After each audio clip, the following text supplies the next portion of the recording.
नमस्कार, मी मनीषा.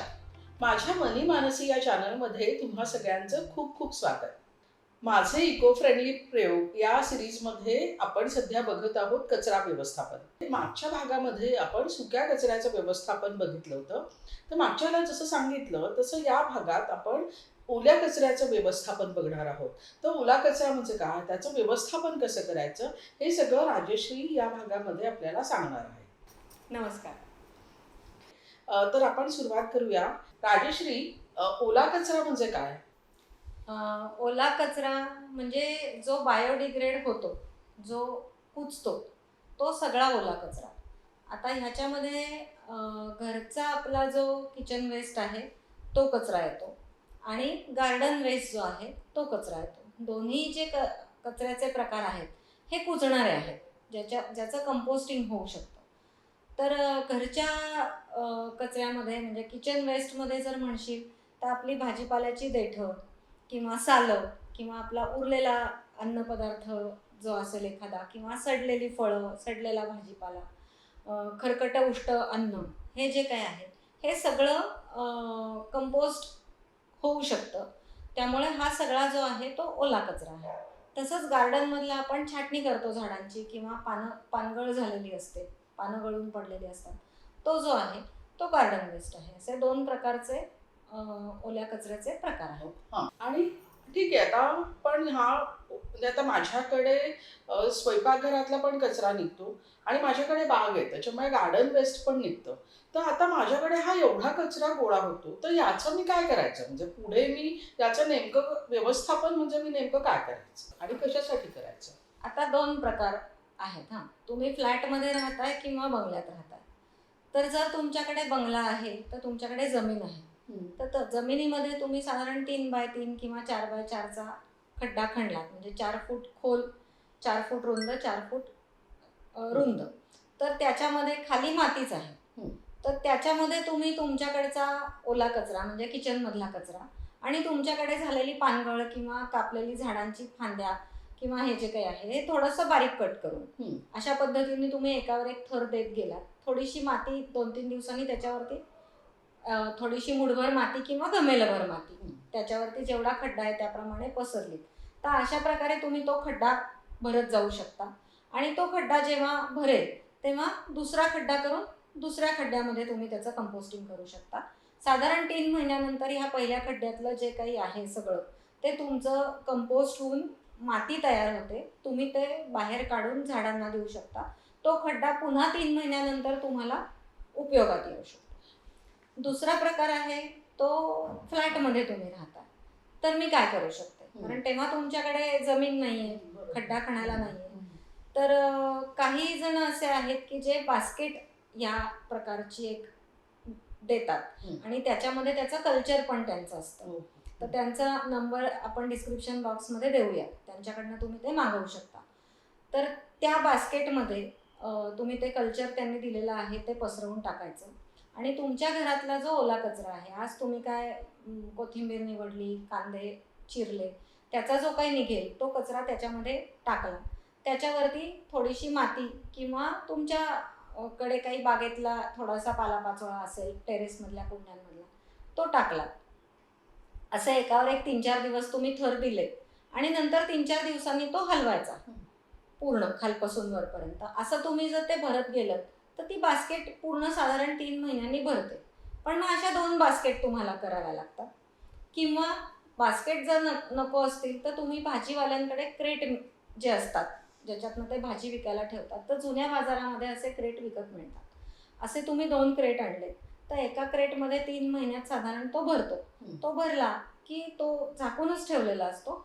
दुसऱ्या क्रेटमध्ये तुम्ही पुन्हा सुरुवात करून तो 3 महिन्यांनी भरेपर्यंत पहिल्या क्रेटमधला तुमचा ओला कचरा जो आहे तो पूर्ण कंपोस्टमध्ये रूपांतरित झालेला असतो. म्हणजे आता समजा मी क्रेट आणला, तर मग त्याची सुरुवात कशी करायची? म्हणजे डायरेक्टली त्याच्यामध्ये म्हणजे ओला कचरा टाकायला लागायचं का खाली त्याला कल्चर? तर त्याला खाली कल्चरच टाकायची गरज आहे असं काही नाही. तुमच्या आजूबाजूला कुठे मोठी झाडं असतात, वडाची, पिंपळाची, त्याच्या खालची माती जर तुम्ही आणली तर ती माती खाली टाका. त्याच्या खालची माती का, तर त्याच्यात मायक्रो ऑर्गॅनिझम्स असतात जे डिकम्पोजिशनला मदत करतात. ती माती तुम्ही साधारण 1 ते 2 इंचाचा थर त्याच्या खाली दिलात की त्याच्यावरती तुम्ही तुमच्या घरातला कचरा टाकायला सुरुवात करा. आणि तो कचरा टाकताना जितका तुम्हाला बारीक करता येईल शक्यतो तितका बारीक करा आणि मग टाका. म्हणजे हाताला ही सवयच लावून घ्यायची की तुम्ही कलिंगड कापलं तर तुम्ही कापल्यानंतर ती फाक काढता आणि तो कलिंगडाचा खालचा भाग अख्खा असतो, तर तो तुम्ही जशी टोमॅटो कांदा चिरता तसा तो लगेच चिरून टाकायचा आणि तो त्याच्यामध्ये टाकायचा. किंवा एखादा सेपरेट मिक्सरचं भांडं ठेवलं तुम्ही, माझ्याकडे मी असं केलेलं आहे की माझ्याकडे एक सेपरेट मिक्सरचं भांडं आहे, म्हणजे वेगळं भांडं मी विकत आणलं त्या मिक्सरला फिट होईल असं, आणि मी कचरा त्याच्यातच टाकते.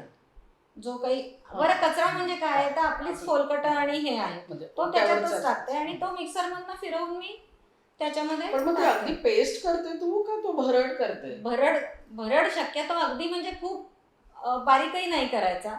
आणि कारण खूप बारीक करायला तुम्हाला मग पाणी ओतावं लागतं, मग ते खूप ओलं होतं. तू जे म्हणतेस की कशा प्रकारे तो असला पाहिजे, तर थोडासा भरड टाकला की तो कुजायला मदत होते. म्हणजे बारीक केल्यामुळे त्याचा डिकम्पोजिशनचा स्पीड वाढेल, म्हणून आपल्याला हे बारीक करायचं. म्हणजे तसं अगदीच मला कंटाळा आला तर मी टाकू शकते, पण त्यांनी स्पीड. एखादा दिवस नाहीये वेळ आपल्याला बारीक करायला तर त्या दिवशी तरी चालू शकतो. आणि मग याला साधारणपणे किती दिवस लागतात किंवा या पद्धतीमध्ये किती काळ जातो, म्हणजे काय मॉनिटर करावं लागतं? एका घराचा जो कचरा आहे तो साधारण अर्धा ते पाऊण किलो असतो आणि एक क्रेट जो आहे तो भरायला साधारण 3 ते 4 महिने लागतात. कधी तुमच्या खूप भाज्या असतात, रविवारी आपण आणतो तेव्हा, कधी कधी काही तशा विशेष भाज्या नसतात, साधारण 3-3.5 महिन्यामध्ये तो भरतो तेव्हा तो झाकून ठेवायचा. आणि त्याच्यातला खालचा जो तयार झालेला असेल, म्हणजे सर्वात खाली पहिले आपण टाकलेला असतो तो ऑलरेडी कंपोस्ट व्हायला लागलेला असतो, त्याच्यातला थोडासा काढून मग आधीच्या ह्याला जसा आपण मातीचा बेड तयार केला होता तर ते विरजण म्हणून त्याच्यात टाकायचं आणि त्या पद्धतीने पुन्हा तयार करायला सुरुवात करायची. ओके.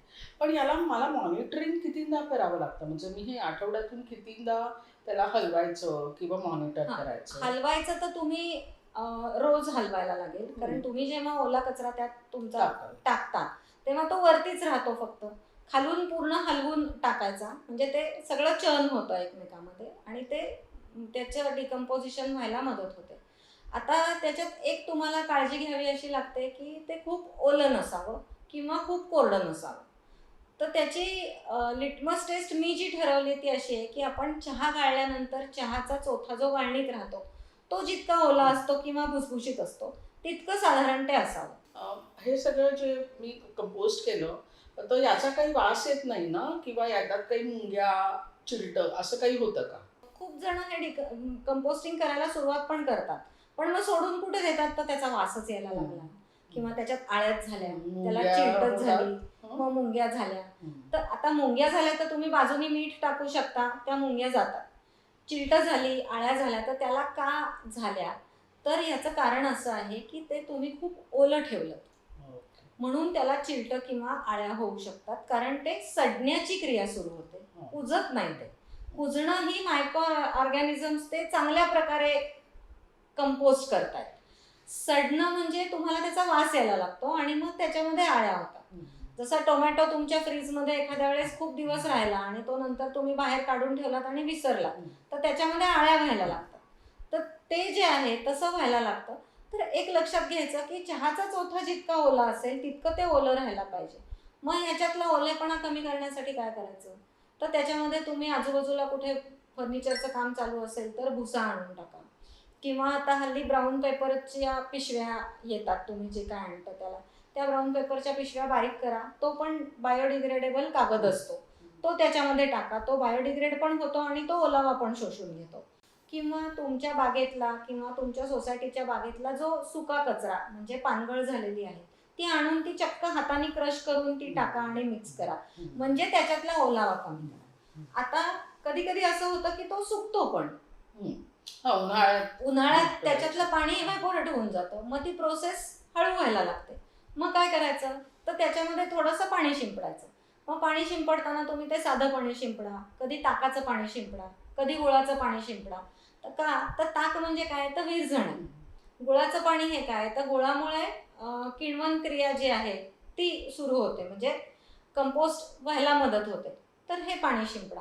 त्यामुळे तुम्ही थोडंसं तुम्हाला मॉनिटर करावं लागतं. हे बघ, कुठली गोष्ट करायची झाली तर अशी सोपी आहे असं काही नसतं. त्याला तुम्हाला काहीतरी तर लक्ष द्यावं लागतं. म्हणजे तुम्ही पोळ्या करताना पण तव्यावर टाकली आणि दुसरी लाटली असं होत नाही ना, तिला उलथंपालथं करावंच लागतं.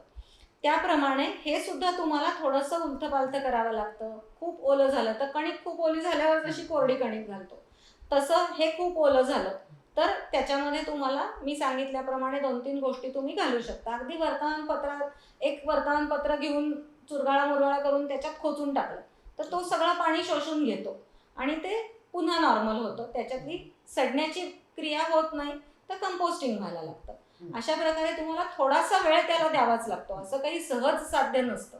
त्याला वेळ द्यावा लागतो. पण हे जे काही आहे हे केलं तर हेच कंपोस्ट तुमच्या झाडांना घालून झाडं फुलण्याचा जो आनंद आहे आणि माझा कचरा मी बाहेर देत नाही हे जे समाधान आहे ते नक्की छान. येस, किती चांगली माहिती तिने दिली. म्हणजे अगदी जादू.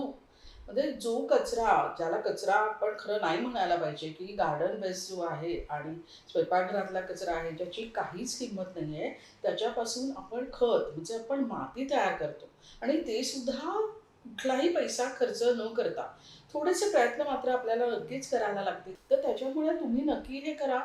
काहीही शंका असतील, तुम्ही हा प्रयोग सुरू केला किंवा या प्रयोगाबाबत काही शंका असेल तर राजश्रीला कॉन्टॅक्ट करा. ती तुमच्या प्रश्नांची उत्तरं देईल. काही लिंक्स आम्ही डिस्क्रिप्शनमध्ये देत आहोत, त्याचाही तुम्ही वापर करा. पण बेसिकमध्ये मुद्दा असा जो आहे की कचरा वाढतोय, तो हा कचरा का वाढतोय की ज्या अनावश्यक गोष्टी आपण घेतो, जे कन्झ्युमरिझम आहे, हेच आपण खरं म्हणजे कमी करायला पाहिजे. त्याचा आपण नक्कीच विचार करायला पाहिजे असं मला वाटतं. आणि आज म्हणजे पुढच्या भागातलं विशेष मी सांगत आहे की पुढच्या भागामध्ये आम्ही जसं आता राजश्रीनी सगळं सांगितलं की हे असं करायचं, तसं करायचं, असं करायचं, पण तिने स्वतः जे केलेलं आहे हे सगळं ती आपल्याला दाखवणार आहे. म्हणजे पुढचा जो भाग आहे हा जास्त काय म्हणायचं, बोलण्यापेक्षा बघण्याचा भाग आहे. तिची सगळी छान छान झाडं, तिचं खतं आणि ती ते सगळं कशा प्रक्रिया करते हे सगळं ती आपल्याला दाखवणार आहे. त्याच्यामुळे पुढचा जो भाग आहे तो तुम्ही नक्की बघत राहा.